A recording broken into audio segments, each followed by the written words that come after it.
Everyone, hope you guys are doing amazing and having a great day. I'm back with another video and this is the Q&A session that I said I would be coming up with. So let's quickly get started without wasting any time. And also I have replied to a few questions through email and through comments, and I'll be answering a few more questions. Just give me some more time. Let's get started. So the first question is from Sarah Ahmed. I hope you are doing well. Yes, I am doing well, and I hope you and your family are doing well too. And Sarah wants to know about the rent for students here in Ontario.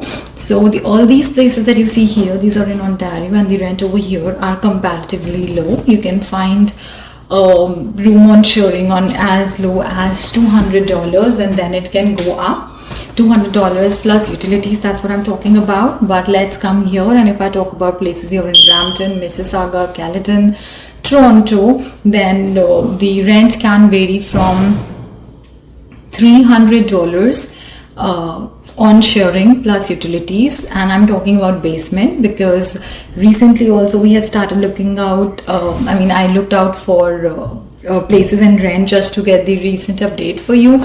And even if you live in a basement, then it would be $300. That is on sharing. And if you want to live at an upper level as an individual, the room can vary from $500 to $800 plus utilities. The average would, I believe, stand out to be at $600. And otherwise it is $400 to $500 on sharing. It also depends on the place, on your budget and everything. So if you have a specific place in mind that you're considering, let me know and I'll help you with the rent over there, and I'll try and give all the details that you want. Moving on to the next question. Okay, so this one is from Suhas, and Suhas says that I finished my UG and I'm planning to move to Canada for higher studies. So let me help you understand that how master's program work here, and probably it will give you just a little idea. Okay, so for this question, in order to find the answer, I looked up various places, and then I found this findmasters.com, and that it talked about that there are 98 universities here in Canada that offer masters, and the program length goes from 1 to 2 years, and the average fee in Canadian dollars would be roughly around $18,000. So if your program goes into arts and humanities, the amount would be less, and if you are thinking of more towards science or something like that, or there's certain specific field courses, then fee can go up to $25-30. So it completely depends on the area that you are targeting. So basically, masters here are called grad program or grad schools. You need to, for certain courses, you need to give your GMAT or GRE, and then your English score. If English is not your first language, like here in India or anywhere wherein your English is not the first language, you need to submit your score. So you need to have a complete application form, your scores, your curriculum vitae, your qualifications beforehand, references, and a letter of motivation or a statement. So all these documents are supposed to be submitted, and then you need to be accepted in a university before you can apply for a student visa, and work permit follows whenever you come here, finish your study, and then you can apply for work permit. If you need a further detail on the entire steps, I will post a link in the description so you can click on it and get all the details.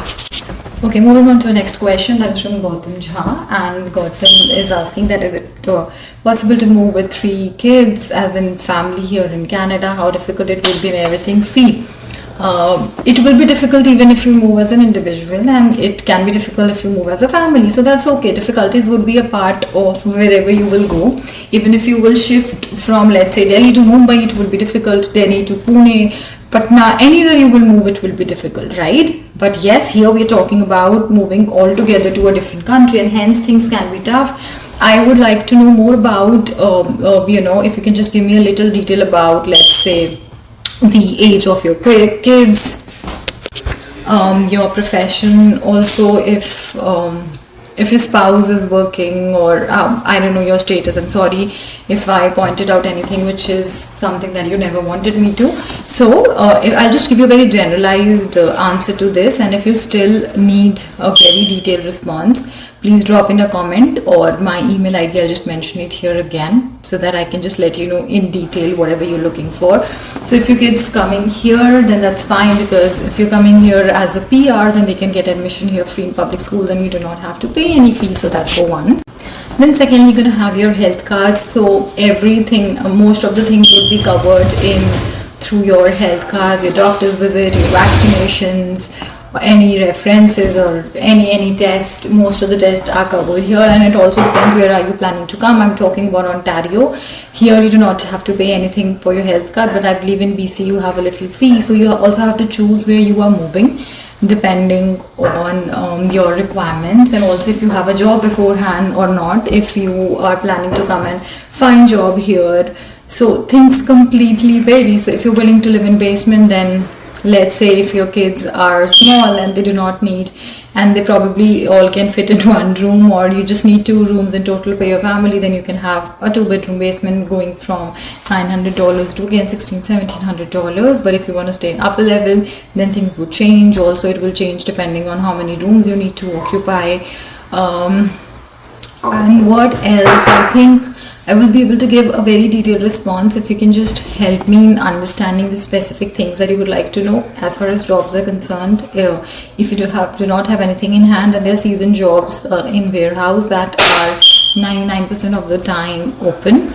It's just because of COVID, there are little difference in the way job opportunities are presented. So, but you can work on that. Then there are daycares also, but they are very expensive. But if you fall under a certain category, then you can also get your subsidies.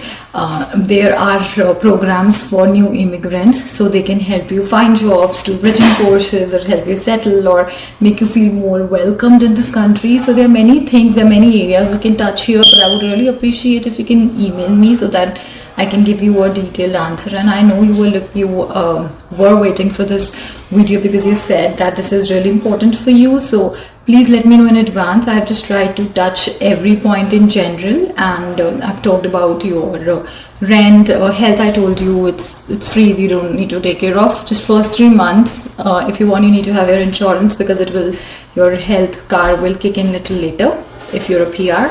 And then I told you schooling is free. So for college, of course, it's not free. You have to save and you have to send.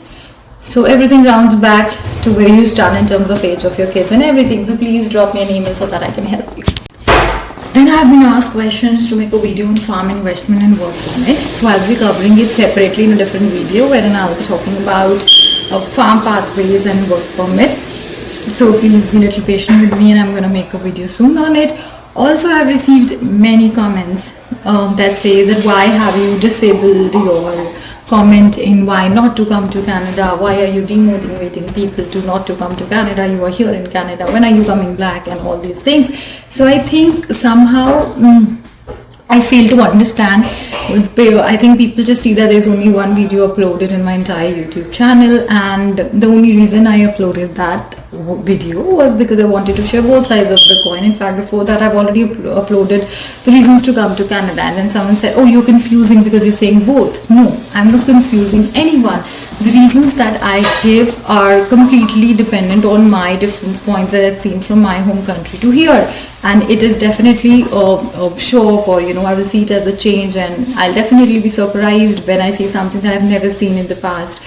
And you are more than welcome to make fun of it, or to use the language that you kind of use, because that's your choice. I completely understand that. That's how you think, and that's completely fine with me. I do not feel like replying to each one of you individually because I don't think there's anything to address. By and large, I think people understand. I'm just telling you different viewpoints why you should come to Canada and why you can come to Canada, and that's okay. It is just like we talk, and I'm just throwing points, and you might like, few you don't like. It's not just that I can ban anybody's entrance here in Canada. So that's okay. Keep on commenting if it makes you feel any better, and I will not enable the comments on that because as much as I love your funny comments, but I would like to restrict it. But you can still move and go ahead and comment in my other videos like you people keep on doing.